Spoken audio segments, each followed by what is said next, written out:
এখন এই যা গরম পড়েছে, এই গরমের সময় কিন্তু আমাদের বেশি রিচ খাবার খেতে একেবারেই ভালো লাগে না। তার জন্য আমি তোমাদের সাথে নিয়ে চলে এসেছি একটা নতুন রেসিপি, যেটা এই গরমের সময় খেতে কিন্তু খুবই ভালো লাগবে। তাহলে চলো ভিডিওটা শুরু করা যাক। হ্যালো ফ্রেন্ডস, আমি সুস্মিতা, বং ব্লগার সুস্মিতা চ্যানেলে তোমাদের সবাইকে স্বাগত জানাই। আজ রেসিপি ঝিঙে আলু বড়ি দিয়ে রুই মাছের ঝোল একেবারেই পাতলা করে করেছি। কথা না বাড়িয়ে ভিডিওর দিকে দেখানো যাক। এখানে দেখো, রেসিপিটা কিন্তু সম্পূর্ণ আমি সর্ষের তেলে করব, তাই জন্য কড়ার মধ্যে সর্ষের তেল দিয়ে দিয়েছি। তেলটা গরম হয়ে আসলে এপিট ওপিট করে মাছগুলোকে বেশ ভালোভাবে ভেজে নেব।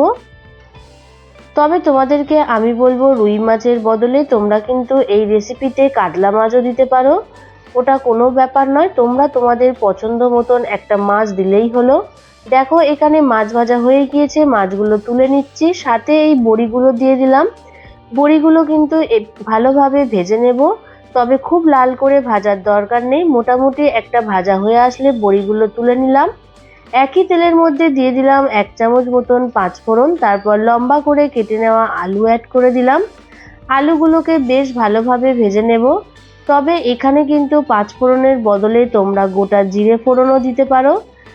তবে আমি এখানে মাছের ঝোলে পাঁচফোড়ন দিয়েছি, এই কারণে মাছের ঝোলের কিন্তু একটা আলাদা রকম সেন্ট আসে, তাই জন্য আমি এখানে পাঁচফোড়ন ব্যবহার করেছি।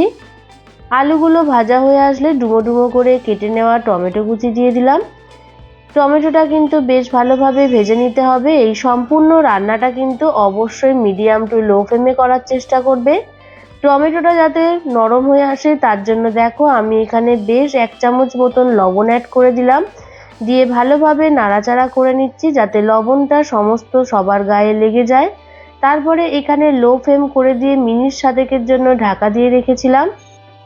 7 মিনিট পর দেখো, ঢাকাটা খুলে নিয়ে আবারও ভালোভাবে নাড়াচাড়া করে নিচ্ছি। তোমরা এতক্ষণে নিশ্চয়ই বুঝে গিয়েছো টমেটোগুলো কিন্তু আগের থেকে অনেকটা নরম হয়ে এসছে।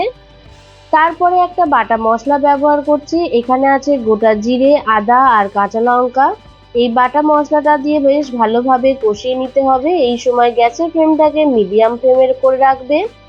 তারপরে মশলা থেকে যখন কাঁচা জিরে আর কাঁচা আদার গন্ধ চলে যাবে, চারিদিক থেকে দেখো অনেকটা যখন তেল রিলিজ হচ্ছে, সেই সময় কিন্তু আমি এখানে গুঁড়ো মশলাগুলো দিয়ে দিলাম।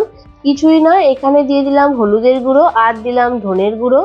যেহেতু আমি বাটা মশলায় ধনে ব্যবহার করিনি, তাই আমি গুঁড়ো মশলায় ধনের গুঁড়োটা অ্যাড করে দিলাম। মশলাটা দিয়ে বেশ ভালোভাবে কষিয়ে নিতে হবে। যখন দেখবে যে এরকম মশলা থেকে তেলটা অনেকটা শুকিয়ে যাচ্ছে, তখন কিন্তু কেটে রাখা ঝিঙেগুলো দিয়ে দিতে হবে।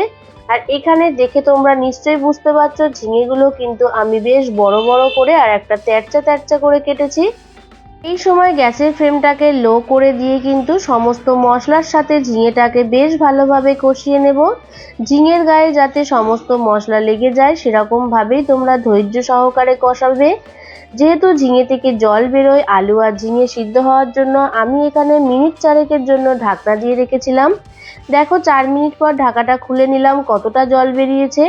ঝিঙে থেকে যেহেতু জল বেরোয়, তাই এই এক্সট্রা করে আমি আর জল ব্যবহার করিনি। এই জলেতেই কিন্তু আলু আর ঝিঙে সমস্ত কিছু সিদ্ধ হয়ে যাবে। তারপরে তোমরা একটু টেস্ট করে দেখবে লবণের পরিমাণটা ঠিক আছে কিনা।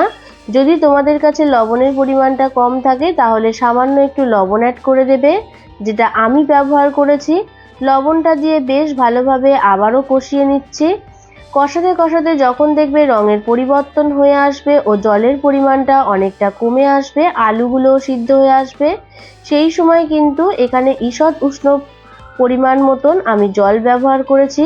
এটা পাতলা মাছের ঝোল, তাই জন্য কিন্তু আমি এই রেসিপিতে বেশ ভালোভাবেই জল ব্যবহার করেছি।